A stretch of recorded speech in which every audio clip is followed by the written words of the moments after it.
ব্রট to you by V-Guard, co-powered by Sensodyne ও ভিমল বলো কথা কেশরী। Associate sponsor UltraTech cement. অন্যদিকে তৃণমূলকে ভোট না দিলেই কি শাস্তি? কেন প্রশ্ন করছি, তার কারণ গ্রামে জিতলেও উত্তরের শহরাঞ্চলে তৃণমূল কংগ্রেস পিছিয়ে, তাই উত্তরবঙ্গ উন্নয়নের বরাদ্দই বন্ধ করে দিলেন উদয়ন গুহ। প্রশ্ন হচ্ছে কেন বন্ধ করলেন, কি বলছেন উদয়ন গুহ? বলছেন যে শহরের মানুষ চালাক, তাই এই দাওয়াই। লক্ষ্মীর ভান্ডার আবাসের টাকাতেও তাহলে মনিটরিং কি, এ প্রশ্ন উঠছে। একবার শোনাই আপনাদের। অস্বীকার করবার উপায় নেই, শহরের মানুষ শুধু মাথাভাঙা নয়, জেলার প্রত্যেকটি শহরে আমরা পরাজিত। মাথাভাঙা একের জন্য 4 কোটি টাকা এবং মাথাভাঙা 2 ব্লকের জন্য 10 কোটি টাকা বরাদ্দের ব্যবস্থা করে এসেছি। মাথাভাঙা শহরের জন্য 1 টাকাও দেওয়া হয়নি। আমার নিজের দিনহাটা শহরের জন্য আমি 1 টাকা বরাদ্দ করিনি এবং কুষ্টিয়া শহরের জন্য 1 টাকা বরাদ্দ করিনি। জনপ্রতিনিধিদের হাতে কিছুমাত্র ক্ষমতা দেওয়া হোক, যাতে আমরা দেশের অন্ততপক্ষে এটা রাখতে পারি যে কার লক্ষ্মীর ভান্ডারের প্রয়োজন আছে, কে লক্ষ্মীর ভান্ডার নিয়ে এই কথা বলেন যে কার বাবার টাকা দিন, তাদের একবার দেখিয়ে দিতে চাই কার বাবার টাকা। তারা মাথার উপর ছাপ দেবে, পেটে ভাত দেবে, আর ভোট দেওয়ার সময় পদ্মফুলে ছাপ দেবে, তাদের ব্যাপারে নিশ্চয় জেলা চিন্তা করবেন। দেখুন, ভোট মিটে গেছে, রেজাল্ট আউট হয়ে গেছে, কিন্তু ভোট মিটে যাওয়ার, রেজাল্ট বেরিয়ে যাওয়ার পরে হুমকি দেওয়া বন্ধ হয়নি। উদয়ন গুহর পর এবার তৃণমূল সাংসদ জগদীশ চন্দ্র বর্মা বুসনিয়া সংবর্ধনা সভায় বিস্ফোরক মন্তব্য করলেন সদ্য নির্বাচিত সাংসদ। তার মন্তব্য, একটা চর যদি কেউ মারে তাহলে তাকে 10টা মারতে হবে।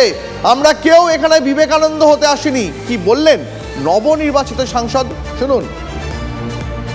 আমরা এই নীতিতে বিশ্বাস করি না যে আমার গালে কেউ যদি একটা চর মারে আমি এই পাশের গালটা হারিয়ে দিয়ে বলবো এখানেও একটা চর মার। এইরকম রাজনীতি আমরা করি। কেউ যদি আমাকে একটা চর মারতে আসে, আমাকে 10টা চর মারার মতো মানুষ সবদিক তৈরি থাকতে হবে। অন্যদিকে অরূপ চক্রবর্তী, আপনারা জানেন বাঁকুড়া কেন্দ্রে তিনি তৃণমূল প্রার্থী ছিলেন, জিতেওছেন তিনি, কিন্তু ভোটে জিতেও অন্তর্ঘাতের তত্ত্ব তার মুখে। আশানুরূপ ব্যবধান পাননি, নিজের শহরেই বিজেপির থেকে পিছিয়ে বাঁকুড়ার এই নবনির্বাচিত তৃণমূল সাংসদ। আর এরপরই দলীয় সভায় কর্মীদের তিনি হুঁশিয়ারি দিয়ে বসলেন। কি বললেন দলে থেকে যারা বেইমানি করছে তাদের চিহ্নিত করা হয়েছে, বিশ্বাসঘাতকদের বিরুদ্ধে ব্যবস্থা নেবে দল। দুষ্ট গরুর চেয়ে শূন্য গোয়াল ভালো, সিমলাপালের দলীয় সভায় এমনই হুঁশিয়ারি অরূপ চক্রবর্তীর। কাদের ইঙ্গিত করলেন তৃণমূল সাংসদ?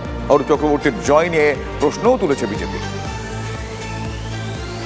কিছু বিশ্বাসঘাতক আছে যারা তৃণমূলের খেয়ে বড় হয়েছে, সেই লড়াই করেছে।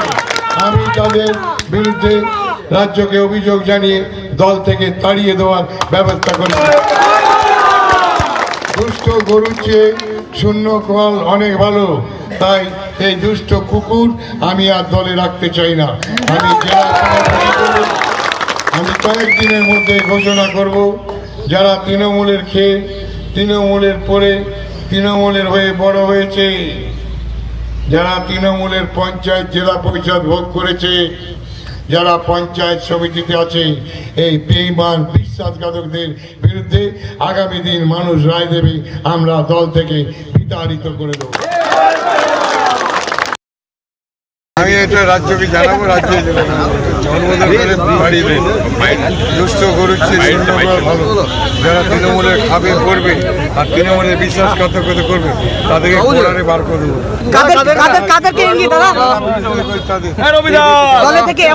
যারা বিরোধিতা করেছে তাদের চিহ্নিত করেছি, দলকে জানিয়েছি।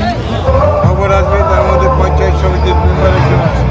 উনি নিজেই স্বীকার করছেন যে তার দলের লোকেরা তার হয়ে কাজ করেন না।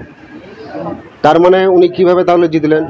বাঁকুড়া লোকসভায় তো উনি জিতেছেন, তাহলে জিতলেন কিভাবে? ওনার দলের লোকেরাই যদি ওনার হয়ে কাজ না করে থাকেন তাহলে কি উনি চুরি করে জিতেছেন? উনি নিজেই স্বীকার করছেন সেটা।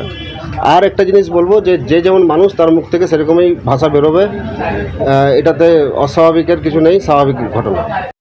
আমাদের সঙ্গে এই মুহূর্তে রয়েছেন বিজেপি সাংসদ শ্রমিক ভট্টাচার্য। শ্রমিকবাবু, আপনাকে স্বাগত টিভি9 বাংলায়। শুভজিৎ আর দীপ রয়েছি। জয়ের পরও তৃণমূল কংগ্রেসের ভেতরে কোথাও না কোথাও একটা অসন্তোষ কাঁটা যেন রয়ে যাচ্ছে। বাঁকুড়ার সাংসদ বলছেন যত ভোটে জিতেছি অন্তর্ঘাত না হলেও তার থেকে বেশি ভোটে জিততাম। উদয়ন গুহ বলছেন লক্ষ্মীর ভাণ্ডার দেওয়া বন্ধ করে দেবো, না হলে জনপ্রতিনিধিরা তার আগে লক্ষ্মীর ভাণ্ডার দেবে। জয়ের পরও শাসক শিবিরে এত অসন্তোষ কেন?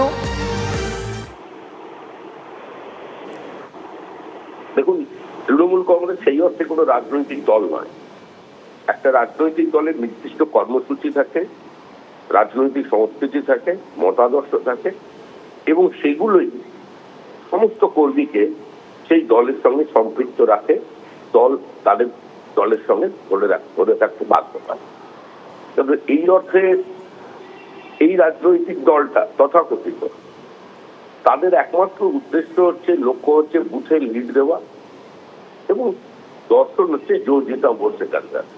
তো স্বাভাবিকভাবেই তাদের যে জনহিতকর প্রকল্প আছে সেগুলো তারা এই বিশ্বাস নিয়ে করেন যে মানুষ বন্ধ, মানুষকে কিছু পাইয়ে দিলেই তার সমস্ত সত্তা, তার সম্ভ্রম, এমনকি তার রাজনৈতিক বিচারবোধটাকেও তারা কিনে নিতে পারবেন। তো সেখান থেকে বিচ্যুতি হলেই তারা এই ধরনের কথা বলবেন। আর আপনারা এই ধরনের ভাষা অতীতে কোনোদিন রাজনীতিতে শুনে অভ্যস্ত নন, ভারতবর্ষের কোনো মানুষই অভ্যস্ত নয়। সুতরাং এগুলো যতক্ষণ তৃণমূল আছে চলবে। তবে ব্রিটিশ যখন জালিয়ানওয়ালাবাগে গুলি চালানোর পরেও এবং এত বর্বরচিত অত্যাচার করার পরেও তাদেরও যখন দেশ ছাড়তে হয়েছে, তৃণমূল দরিদ্র মানুষের মুখের গ্রাস কেড়ে নিয়ে রেশনের 1 লক্ষ কোটি টাকা বিদেশে পাচার করে দিয়ে সমস্ত প্রাকৃতিক সম্পদকে ধারাবাহিকভাবে লুট করেও তারা যদি মনে করে ক্ষমতা চিরকালীন ভাবে ধরে রাখতে পারবে, তারা পারবে না।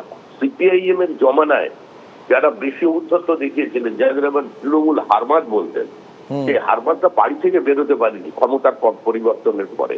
আর তৃণমূলের যেদিন ক্ষমতা থেকে সরে যাবে সেদিন তৃণমূলের কোন নেতা আর বাড়িতে থাকতে পারবেন না। বেশ, আপনাকে অনেক ধন্যবাদ শ্রমিকবাবু, আপনাকে অনেক ধন্যবাদ। Brought to you by V-Guard, co-powered by Sensodyne ও ভিমল, বলো কথা কেশরী। Associate sponsor UltraTech cement.